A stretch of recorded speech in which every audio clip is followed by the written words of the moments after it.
28 जनवरी 2026 सुबह करीब 8 बजे का वक्त। सुबह 8 बजे महाराष्ट्र की राजधानी मुंबई से एक बिजनेस जेट जो कि छत्रपति शिवाजी महाराज अंतरराष्ट्रीय हवाई अड्डा मुंबई से पुणे के बारामती के लिए उड़ान भरता है। 8:10 पर उस प्लेन ने उड़ान भरी। बारामती पहुंचने से चंद सेकंड्स पहले ही वो विमान क्रैश कर जाता है।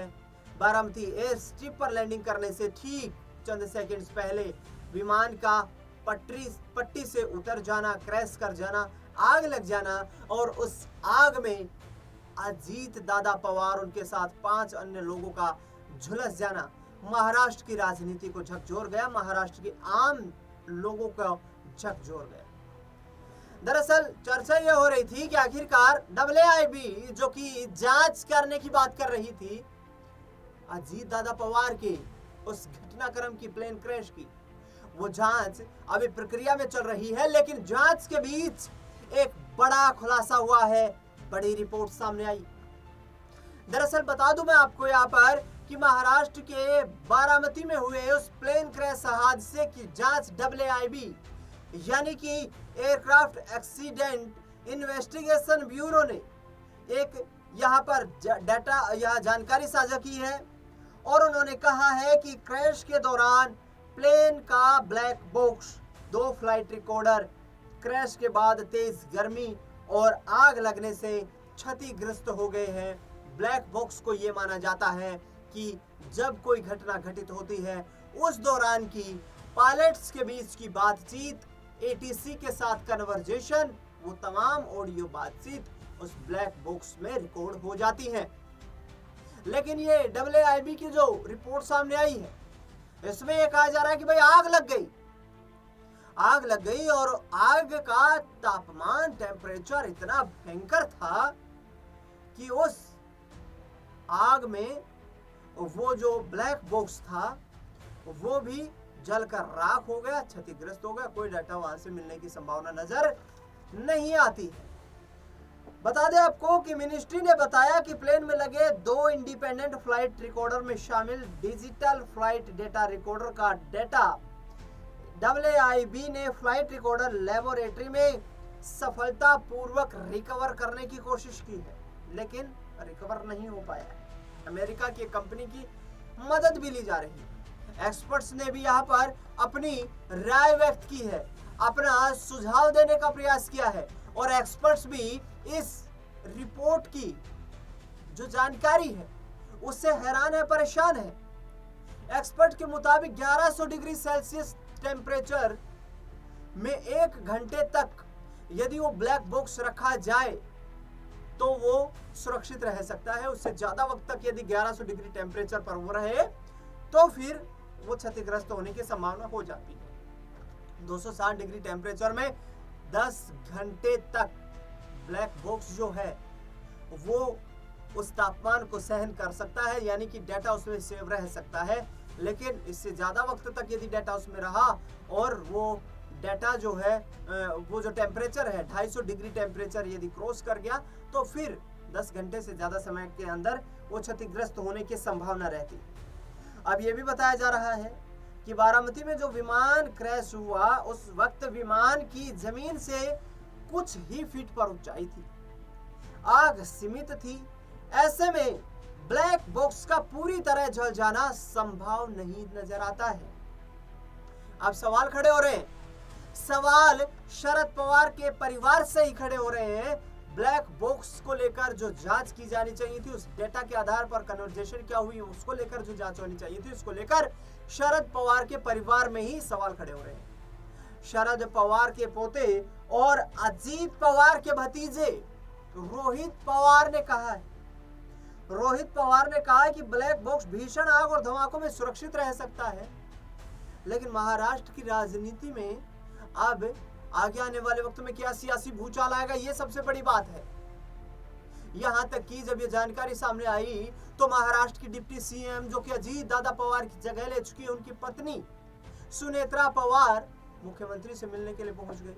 उनके साथ उनकी पार्टी के नेता सुनील तटकरे, इसके साथ साथ छगन यहाँ पर प्रफुल्ल पटेल और हसन मुशर्रफ भी शामिल थे। उन तमाम लोगों ने मुख्यमंत्री से ये मांग की कि इस पूरे मामले की जांच सीबीआई से करवाई जाए।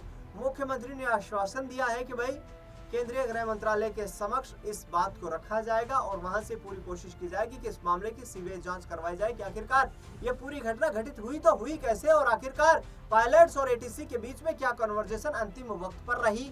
ब्लैक बॉक्स से कम ये जानकारी सामने आ जाए। लेकिन जिस तरीके से यह पूरी जानकारी सामने आई है, उस जानकारी ने कहीं ना कहीं महाराष्ट्र की राजनीति में सियासी तूल को और ज्यादा बढ़ा दिया। बता दें आपको कि विपक्ष के कई नेताओं ने उसी वक्त पर सवाल खड़े कर दिए थे, जिसमें संजय राउत प्रमुख थे। संजय राउत ने कहा, कथित तौर पर आरोप लगाया कि उनके पास एक घोटाले की फाइल थी दादा के पास, अजीत दादा के पास, और घोटाले की फाइल को अजीत दादा अपने पास ही रखते थे।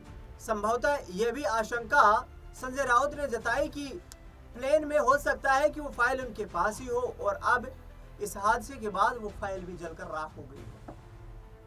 अजीत पवार के निधन को लेकर सबसे बड़ा सवाल तो यही है कि अब क्या जानकारी, क्या रिपोर्ट सामने आएगी। ये सबसे बड़ी चुनौती है सरकार के सामने, मंत्रालय के सामने। लियर जेट VXT-45 जो विमान था, बिजनेस जेट था, उसे काफी सुरक्षित माना जाता है।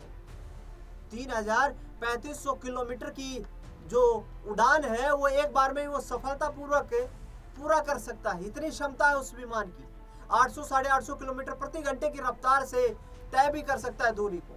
यानी कि एक कमर्शियल बिजनेस जेट था जिसमें अजीत पवार यात्रा कर रहे हैं। संजय राउत को सुनवाता हूं इस पूरे मुद्दे को लेकर सदन में वो क्या कुछ बोलते नजर आ रहे हैं। मुझे अजीत पवार जी की याद आ रही है। फिर हमारे बड़े नेता थे महाराष्ट्र के, आपके साथी भी रहे, हमें आज बहुत सालों से, 3 साल से। दुर्भाग्यपूर्ण तरीके से उनकी मौत हो गई। आज भी हम लोग सदमे में है कि ये कैसा हो गया।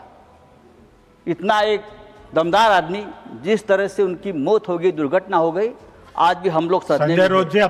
अजीत, टाइम खत्म हो गया, ठहरो सर। अजीत पवार के ऊपर 70,000 करोड़ के सिंचाई घोटाले का आरोप किया था आपकी सरकार ने, आपकी सरकार ने किया, लेकिन वो भारतीय जनता पार्टी के साथ आ गए और पवित्र हो गए।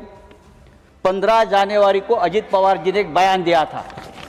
15 जनवरी को अजीत पवार ने बयान दिया था और भारतीय जनता पार्टी को एक जवाब दिया था। आप सब्जेक्ट के बाहर और क्या कहा था कि अगर आप सिंचाई घोटाले का आरोप करते हो, ये विषय नहीं है, सिंचाई घोटाले का आरोप करते हो तो सिंचाई घोटाले का पैसा हमने नहीं खाया है। भारतीय जनता पार्टी ने भी इस सिंचाई घोटाले में जमकर पैसा खाया है और भारतीय जनता पार्टी की फाइल मेरे पास है।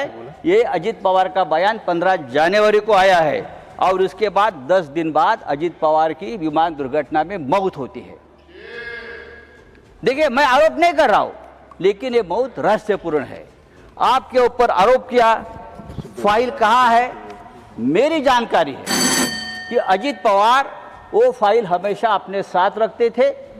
जब मुंबई से वो निकले बारामती में, तब भी वो फाइल उनके पास थी और आधे घंटे में अजीत पवार जी की दर्दनाक मौत हो गई। उसकी जांच होनी चाहिए और ये जांच इस तरह से होनी चाहिए, एक इंडिपेंडेंट जुडिशियल इंक्वायरी होनी चाहिए कि ये क्या है। धन्यवाद। भ्रष्टाचार का आरोप, मुझे तो